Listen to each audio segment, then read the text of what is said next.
필수 개념 장착으로 들어가 보도록 할게요. 첫 번째 유형에 관련된 내용들은 균형합 방식 작성과 양적 관계였잖아요. 그래서 첫 번째 기본적인 균형합 방식 작성에 관련된 것들을 먼저 살펴보자라고 하는 거고요. 잘 알고 있는 대로 반응식의 화살표라고 하는 걸 통해서 반응물은 화살표 왼쪽에, 그리고 생성물은 화살표 오른쪽에 작성을 해주게 됐을 때 이 반응 화살표의 의미가 정말 중요한 거죠. 양쪽이 같다는 의미를 갖고 있다는 거예요. 그런데 어떤 게 같다라고 하는 것을 의미를 하는 거니? 라고 하는 건 굉장히 중요한 의미가 되죠. 뭐가 같은 거니? 라고 하면 반응물이 우리가 줄어든 질량이 생성물이 증가된 질량과 같은 거예요. 따라서 양쪽에 원소가 줄어든 개수하고 생성물 쪽에 원소가 증가된 개수가 같은 거예요. 그래서 원소 균형을 맞춰준다라고 하는 것에 대한 의미가, 그래서 질량 균형을 맞춰준다라고 하는 의미하고도 똑같이 연결이 되는 거죠. 즉 반응물이 줄어든 질량과 생성물이 증가된 질량 같다는 거예요. 원소 개수로 똑같이 같이 맞춰주게 되는 것이고, 그와 동시에 우리가 만약에 전하도 띄고 있다라고 한다면 전하도 양쪽에 동일하게 맞춰줘야 된다라고 하는 것을 포함하더라라고 하는 겁니다. 그래서 세 가지를 맞춰주는 게 대단히 중요했다라고 하는 거였어요. 자, 그리고 물질의 상태에 대해서도 꼬박꼬박 잊지 마시고 자꾸 작성하는 습관을 들여도록 하시고요. 얼마든지 질문은 묶어가지고 줄 수 있기 때문에 그래요.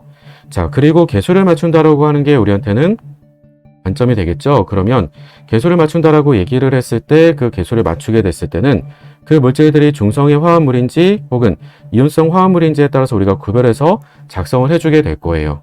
특히나 우리가 중성 화합물들인 경우에는 원소만 맞춰주면 그만인 거잖아요. 그렇죠? 왜냐하면 전하를 띄고 있지 않으니까.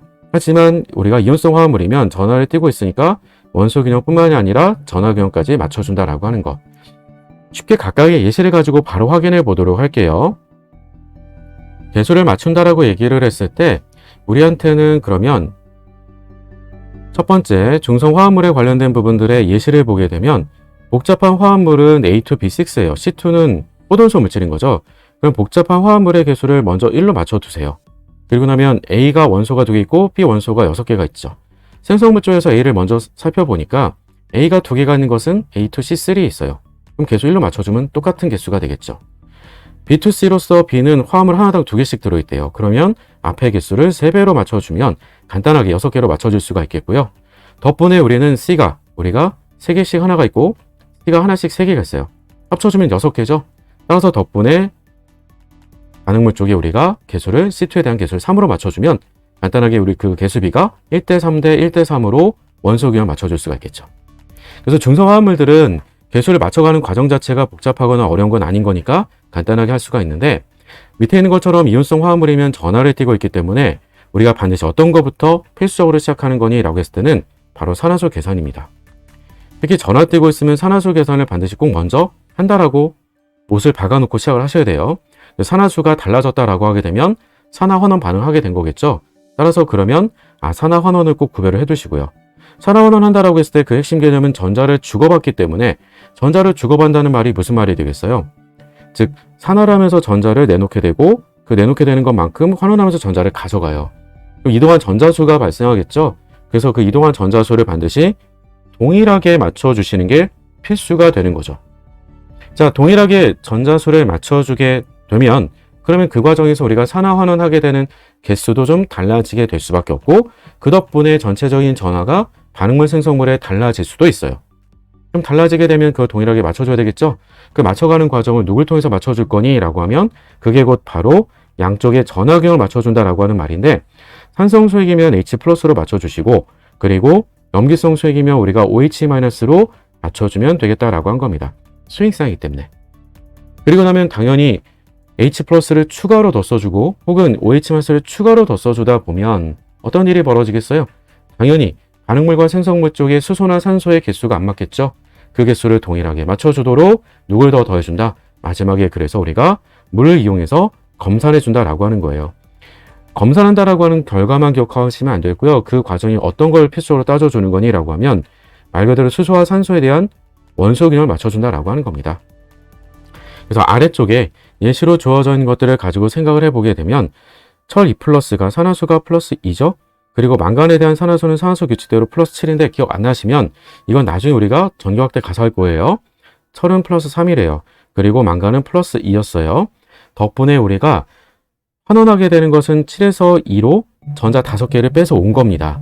그리고 우리가 산화한다라고 했던 것은 플러스에서 플러스 3으로 우리가 산화수가 1만큼 증가를 했던 거고요.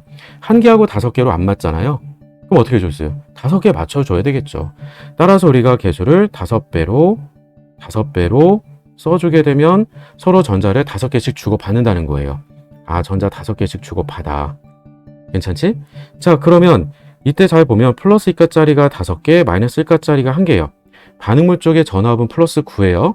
생성물 쪽은 플러스 3짜리가 5개고 플러스 2짜리가 하나가 있어서 플러스 17이에요. 부족한 건 바로 플러스 8만큼이 부족하게 되겠죠. 따라서 플러스 8만큼 어디다 써주니? 그러면 반응물 쪽에다가 8개 H 플러스를 써주시는 거고요. 그리고 생성물 쪽에다는 덕분에 그러면 수소수라고 산소수가 안 맞는 거니까 그 개수를 맞춰주기 위해서 산소가 4개만큼이 반응물에 더 있네요. 따라서 4개의 물 분자를 더 추가로 써주게 되는 마지막 과정을 거치게 되면 덕분에 수소수도 8개만큼이 생성물에 더 써져 있고 그게 우리가 전화균형 때문에 써줬던 8개하고 똑같이 개수가 맞아 떨어진 걸 볼 수가 있을 거예요. 그래서 아래쪽에 지금 요 써져 있는 표현이 오타였어요. 오타. 그래서 요거를 지워주시고 그래서 반응물 쪽에다가 8개 H 플러스 그리고 생성물 쪽에다가는 4개의 물을 써두도록 해주세요. 제가 요 오타 정전에 관련된 부분들은 정리해가지고 올려드릴 테니까요. 그거 참고해서 한번 정도는 좀 봐두세요. 자, 이렇게 맞춰주는 것들이 우리가 교역 방식 맞추는 모든 내용이라고 보시면 돼요. 자, 그럼 이제 반응식 양적 관계까지 한번 이어서 보도록 할게요. 자, 두 번째 필수 개념 장착으로 우리가 강조가 될 내용들은 바로 화학 반응식에서의 개수와 양적 관계가 되겠죠. 아까 앞에서 우리가 맞춰봤던 내용들 가지고 이어서 그대로 보게 되면 개수를 이미 맞춰봤어요. A2B6가 3개 C2하고 반응을 해서 그 결과적으로는 반응식에서 A2C3하고 3개 B2C가 된다라고 했었던 거죠. 여기다가 A에 대한 원자량, 그리고 B에 대한 원자량, 그리고 C에 대한 원자량까지 제시를 해주게 되면 우리가 반응을 통해서 얼만큼씩 반응하게 되는지도 질량 관계를 뽑아낼 수가 있겠다라고 하는 겁니다. 일단 기본적으로는요, 만약에 얘기해요. 만약에 우리한테 다음과 같이 반응 전에 A2B6가 0.5몰이 주어져 있어요. 그리고 C2가 4.5몰이 주어져 있어요. 그러면 반응을 통해서 우리가 소모가 되는 비율은 분명히 1대3으로 우리가 소모가 되기 때문에 한 개 반응물이 누가 되는지를 먼저 찾아줄 수가 있다는 거죠. 즉, 이 부분 꽤 중요하죠. 우리가 바로 주어져 있는 물질에 대해서 그 양을 누구로 나눠줬을 때? 개수로 나눠줬을 때 그 값이 작은 쪽이 한 개 반응물이 되줘요. 그래서 우리가 바로 개수비가 1대3으로 반응한다라고 했을 때 A2B6하고 C2는 0.5몰이 줄 때 C2가 1.5몰이 줄겠고 그 덕분에 그 개수비대로 1대3의 비율로 똑같이 A2C3와 B2C가 0.5몰과 1.5몰로 각각 증가를 하겠죠. 뭐 때문에? 한 개 반응물 때문에. 자, 그럼 그 말의 의미가 뭐가 되겠니? 라고 하는 거예요. 실제로 우리가 반응하게 되는 조건을 줬을 때 그 반응하게 되는 조건이 지금처럼 기체상, 고체상, 기체상 있어요. 예를 들어서 만약에 우리한테 그 반응 용기에 대한 조건을 온도가 일정해요. 그리고 부피도 일정한 강철 용기를 줬어요. 그러면 반응하게 된 그 몰수가 준 것만큼 기체상의 압력도 줄 수밖에 없겠죠. 그래서 우리가 바로 반응하게 되는 분압비로 볼 수 있겠다라고 하는 겁니다. 그래서 웬만하면 몰수비가 곧 분압비하고 같다라고 보시면 돼요. 분압이라는 표현이요, 부분 압력에서 갖고 온 것 뿐이었죠.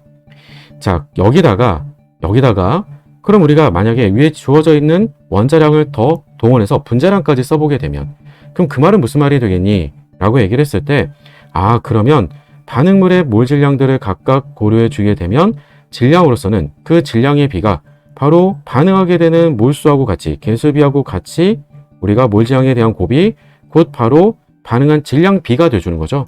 따라서 덕분에 우리가 그러면 28g 대 3 곱하기 32g 대 1 곱하기 70g 대 3 곱하기 18g으로 반응하기 때문에 최소 정수비로 나타내주게 되면 우리의 질량비로까지도 작성이 가능하겠다라고 하는 거예요. 그게 곧 바로 우리가 반응물이 감소가 된 질량은 생성물이 증가된 질량의 합과 같아서 바로 반응 전후에 질량의 변화 없다라고 하는 질량 보존 법칙까지 비율로서 보더라도 똑같이 성립이 되는 거 알 수가 있다는 거죠. 자, 그래서 반드시 꼭 기억을 해줘야 될 핵심 개념이다라고 한다면 개수비가 기본적으로 반응한 몰수비라고 하는 그 가장 기본에서부터 출발을 해서 우리가 반응한 질량비라고 하는 것에 대한 의미가 뭐가 되겠니? 라고 하면 그건 각각의 개수에다가, 즉 개수가 곧 반응한 몰수가 되는 거니까 몰수 변화량에다가 바로 각 화합물들에 대한 몰 질량, 분자량을 고분해줘서 그 비가 곧 바로 반응한 질량비다라고 하는 걸 통해서 생성물을 알려주지 않더라도 그 생성물에 대한 분자량을 우리가 찾아줄 수도 있더라라고 하게 되는 겁니다. 워낙 많이 활용되는 거니까 꼭 반드시 기호 써놓은 것들 가지고 개념 꼭 반드시 기억해 두시고, 양적 관계에서 이들 중에서 어느 하나라도 등장한다면 반드시 필수적으로 물어보게 돼 있다라고 하는 겁니다. 그리고 그런 내용들을 가지고 우리가 몰수하고 연관지어서 물어보게 되는 내용들에 가장 많이 써먹게 되는 내용 중 하나는 바로 양적 관계 정리죠. 그래서 몰수는 우리가 질량을 몰질량 나눠준 것과 같겠고, 개수는 1몰당 개수인 아보가드로수로 나눠준 것과 같겠고, 앞에 있는 특히나 이 세 가지 내용들은 어때요? 물질의 상태에 상관없이 항상 쓰게 되는 내용들이 되겠죠. 그리고 그 다음 두 가지는 부피를 몰당 부피로 나눠준다든지 압력 부피 곱을 RT 값으로 나눠준지, 이렇게 우리가 구별하게 되는 내용들은 언제 쓰게 되는 거니라고 하면 이 두 가지 등식 관계로 쓸 때 몰수를 찾아주는 방법들은 그 물질의 상태가 기체 상태일 때만 쓸 수 있다라고 했던 거죠. 잘 알고 있는 대로 1몰당 부피라고 하는 것은 아래쪽에 정리로 써놨어요. 바로 22.4리터, 언제일 때? 우리가 STP 조건일 때. STP 조건이 어떤 거예요? 스탠다드 템퍼레처 앤 프레셔, 즉 표준 온도압력 조건일 때예요. 0도씨 1기압일 때. 그때 1몰당 부피가 바로 22.4리터였던 거죠. 그걸 활용해 주게 되면 기체표를 나눠줬을 때 몰수를 구할 수 있겠다라고 했던 것. 혹은 PV2 NRT에다 그냥 넣어주더라도 우리가 구할 수도 있었겠죠. 또 한 가지는 우리가 바로 몰농도 곱하기 부피라고 한다면 용질의 몰수를 구할 수도 있겠죠. 그래서 수익상에서의 우리가 몰농도 곱하기 부피를 통해서도 구할 수도 있겠고, 혹은 이렇게 구해지게 되는 몰수는 바로 용질의 몰수가 되겠고요.